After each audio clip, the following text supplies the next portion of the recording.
جس نے میری چینل کو سبسکرائب نہیں کیا اور کوئی پہلے بار میری چینل کے ویڈیو دیکھ رہے ہو، ان سے گزارش ہے کہ میری چینل کو سبسکرائب کریں تاکہ میری چینل پر ویڈیو اپلوڈ کرنے سے آپ کو نوٹیفیکیشن مل سکے۔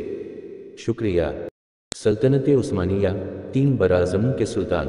سہیل الدین بابر کو اچھی طرح احساس تھا کہ اس کی فوج دشمن کے مقابلے پر 8 گنا کم ہے، اس لیے اس نے ایک ایسی چال چلی جو ابراہیم لودھی کے وہم و گمان میں بھی نہیں تھی۔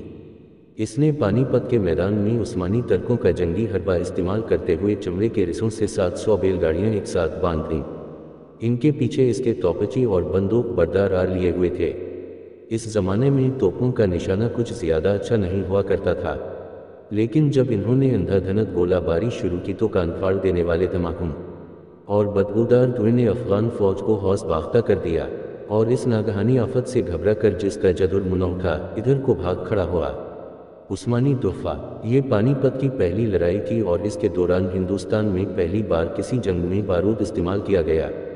50,000 سپاہیوں کے علاوہ ابراہیم لودھی کے پاس 1,000 جنگی ہاتھی بھی تھے، لیکن سپاہیوں کی طرح انہوں نے بھی کبھی توپوں کے دھماکے نہیں سنے تھے۔ اس لیے پورس کے ہاتھیوں کی تاریخ دہراتے ہوئے وہ جنگ میں حصہ لینے کی بجائے دم دبا کر یوں بھاگ کھڑے ہوئے کہ الٹا لودھی کی صفیں تتر بتر کر دیں۔ بابر کے 12,000 تربیت یافتہ گھڑسوار اسی لمحے کا انتظار کر رہے تھے۔ انہوں نے برق رفتاری سے پیش قدمی کرتے ہوئے لودھی کی فوج کو چاروں طرف سے گھیر لیا اور کچھ ہی دیر بعد بابر کی فتح مکمل ہو گئی۔ مورخ پال کے ڈیوس نے اپنی کتاب 100 فیصلہ کن جنگیں میں اس جنگ کو تاریخ کی سب سے فیصلہ کن جنگوں میں سے ایک قرار دیا ہے۔ یہ عظیم الشان مغلیہ سلطنت کا لمحہ آغاز تھا۔ عثمانی جنگی حربے کے علاوہ اس فتح میں 2 ترک توپچیوں استاد علی اور مصطفی نے بھی کلیدی کردار ادا کیا۔ انہیں ایک اور عظیم سلطنت یعنی سلطنت عثمانیہ کے پہلے خلیفہ سلیم اول نے بابر کو بطور تحفہ عنایت کیا تھا۔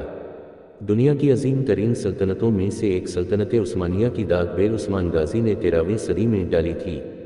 اس زمانے میں بازنطینی سلطنت آخری سانسیں لے رہی تھی اور اناطولیہ متعدد چھوٹی چھوٹی ریاستوں اور راجواروں میں بٹا ہوا تھا۔ 1254 میں پیدا ہونے والے عثمان غازی ان میں سے ایک چھوٹی سی ریاست سوگوت کے ترک سردار تھے۔ تاہم انہوں نے ایک دن ایک ایسا خواب دیکھا جس نے تاریخ کا رخ موڑ کر رکھ دیا۔ عثمان کا خواب۔ برطانوی مورخ کیرولین فنکل نے اپنی کتاب عثمان کا خواب میں لکھا ہے کہ ایک رات عثمان ایک بزرگ شیخ ادیب کے گھر میں سو رہے تھے کہ انہوں نے ایک خواب دیکھا کہ ان کے سینے سے ایک درخت ہو کر ساری دنیا پر سایہ ڈال رہا ہے۔ انہوں نے جب شیخ کو خواب سنایا تو انہوں نے کہا، عثمان میرے بیٹے، مبارک ہو، خدا نے شاہی تخت تمہارے اور تمہاری اولاد کے حوالے کر دیا ہے۔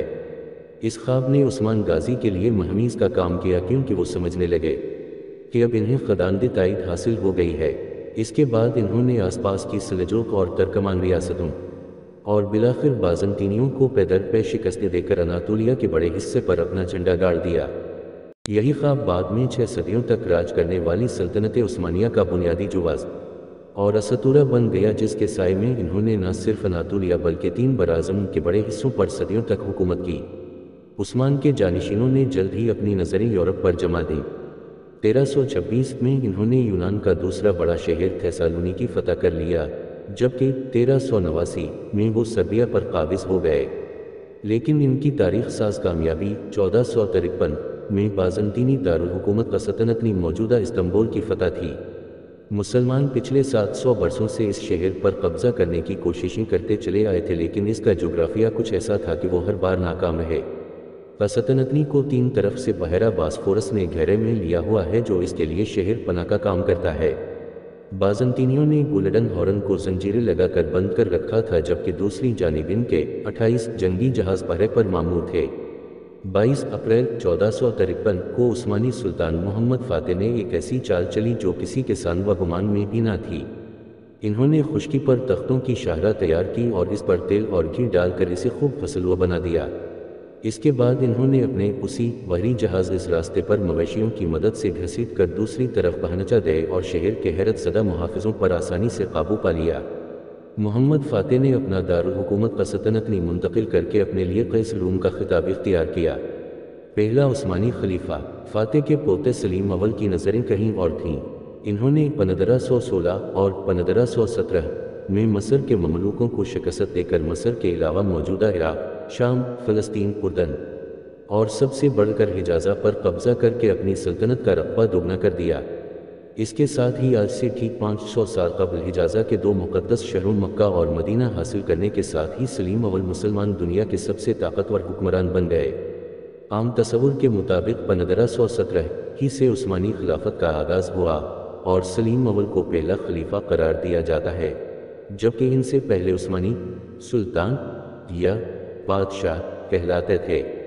مولانا ابو الکلام آزاد اپنی کتاب مسئلہ خلافت میں لکھتے ہیں، سلطان سلیم خان اول کے عہد سے لے کر آج تک بلا نزاع سلاطین عثمانیہ ترک تمام مسلمان عالم کے خلیفہ و امام ہیں۔ ان 4 صدیوں کے اندر ایک مدعی خلافت بھی ان کے مقابلہ میں نہیں اٹھا۔ حکومت کے دعوے دار سینکڑوں اٹھے ہوں مگر اسلام کی مرکزی خلافت کا دعویٰ کوئی نہ کر سکا۔ مختصر عرصے میں یک کے بعد دیگر کامیابیاں حاصل کرنے کے دوران سلیم اول کا سب سے مؤثر جنگی ہتھ کنڈہ وہی تھا جو 10 سال بعد ظہیر الدین بابر نے پانی پت میں آزمایا تھا، یعنی بارود۔ ہمایوں بنام خلیفہ بابر کے جانشین ہمایوں کو عثمانیوں کا یہ احسان یاد رہا۔ وہ سلیم اول کے بیٹے سلمان عالیہ شان کو ایک خط میں لکھتے ہیں، رتبہ خلافت پر فائز علی جناب فی العظمت کے ستون، اسلام کی بنیادوں کے رکھوالے سلطان کے لیے نیک تمنے۔ آپ کا نام مہرجہ و منزلت پر کھدا ہوا ہے اور آپ کے دور میں خلافت نئی بلندیوں تک پہنچ گئی ہے۔ اللہ کرے کہ آپ کی خلافت جاری و ساری رہے۔ ہمایوں کے بیٹے اکبر نے عثمانیوں کے ساتھ کسی قسم کے تعلقات قائم کرنے کی کوشش نہیں کی، جس کی ایک وجہ یہ ہو سکتی ہے کہ عثمانی ایران کے صفوی حکمرانوں کے ساتھ مسلسل حالت جنگ میں تھے اور اکبر صفویوں کو ناراض نہیں کرنا چاہتے تھے۔ البتہ ان کے جانشینوں شاہ جہان اور اورنگ زیب عالمگیر کے عثمانی سلاطین کے ساتھ اچھے تعلقات تھے۔ ان کے درمیان تحائف اور سفارتی وفود کا تبادلہ عام تھا اور وہ انہیں تمام مسلمانوں کا خلیفہ مانتے تھے۔ صرف مغل نہیں بلکہ دوسرے ہندوستانی حکمران بھی عثمانیوں کو اپنا خلیفہ سمجھتے تھے اور اقتدار میں آنے کے بعد ان سے بیعت لینا ضروری سمجھتے تھے۔ ٹیپو سلطان نے میسور کا حکمران بننے کے بعد ایک خصوصی وفد سلطنت نے بھیجا تھا تاکہ اس وقت کے عثمانی خلیفہ سلیم سوم سے اپنی حکمرانی کی تائید حاصل کر سکیں۔ سلیم سوم نے ٹیپو سلطان کو اپنے نام کا سکہ ڈھالنے اور جمعے کے خطبے میں اپنا نام پڑھوانے کی اجازت دی۔ یہ الگ بات کہ انہوں نے ٹیپو کی طرف سے انگریزوں کے خلاف لڑنے کے لیے فوجی امداد کی درخواست قبول نہیں کی، کیونکہ اس وقت وہ خود روسیوں سے برسرے پیکار تھے اور اس دوران وہ طاقتور انگریزوں کی دشمنی مول نہیں لے سکتے تھے۔ میرا سلطان عثمانیوں نے ابتدا ہی میں یورپ کے کئی علاقے فتح کر لیے تھے۔ سلمان عالیہ شان، جن کے نام پر بننے والی ٹیلی ویژن سیریز میرا سلطان پاکستان میں بہت مقبول ہوئی تھی، کے دور میں سلطنت اپنے فوجی، سیاسی، معاشی اور ثقافتی عروج پر پہنچ گئی۔ سلمان نے بلغراد اور ہنگری فتح کر کے اپنی سرحدیں وسطی یورپ تک پھیلا دیں، تاہم 2 بار کوشش کے باوجود سلمان عالیہ شان آسٹری کے شہر ویانا کو فتح نہیں کر سکے۔ یورپ آگے نکل گیا۔ یہ یورپ میں ایج آف ڈسکوری یعنی دریافتوں کا دور تھا اور اسپین، پرتگال، نیدرلینڈز اور برطانوی بحری بیر دنیا بھر کے سمندر کھنگال رہے تھے۔ براعظم امریکہ کی دریافت اور اس پر قبضے سے یورپ کو بقیہ دنیا پر واضح برتری حاصل ہو گئی اور انہوں نے جگہ جگہ اپنی نوآبادیاں قائم کرنا شروع کر دیں۔ 16ویں اور 17ویں صدیوں میں سائنس اور ٹیکنالوجی کے میدان میں یورپ نے بقیہ دنیا کو پیچھے چھوڑ دیا۔ اس کی ایک وجہ یہ تھی کہ جہاز رانی کی صنعت کے فروغ کی وجہ سے انہیں جہاز رانی کے لیے نئے آلات ایجاد کرنے اور انہیں بہتر بنانے کی ضرورت تھی، جس نے سائنس اور ٹیکنالوجی دونوں کو فروغ دیا۔ دوسری چیز چھاپا خانہ تھی، جس کی 1439 میں ایجاد کے بعد یورپ میں علمی اور فکری انقلاب برپا ہو گیا۔ وہ علوم و فنون جن پر اس سے پہلے صرف اشرافیہ اور کلیسا کا اجارہ تھا، اب عام آدمی کی دسترس میں آ گئے۔ اگر عثمانی بھی پرنٹنگ و پریس سے استفادہ شروع کر دیتے تو شاید آج دنیا کی تاریخ مختلف ہوتی، لیکن سلطان فاتح کے بیٹے بایزید دوم نے 1483 میں عربی رسم الخط میں کتابیں چھاپنے والوں کے لیے موت کی سزا مقرر کر دی۔ اس کی وجہ یہ تھی کہ علماء نے چھاپا خانے کو فرنگیوں کی ایجاد کہہ کر فتوی دیا تھا کہ اس فرنگی ایجاد پر قرآن یا عربی رسم الخط میں کتابیں چھاپنا مذہب کے خلاف ہے۔ چنانچہ یورپ آگے بڑھتا چلا گیا۔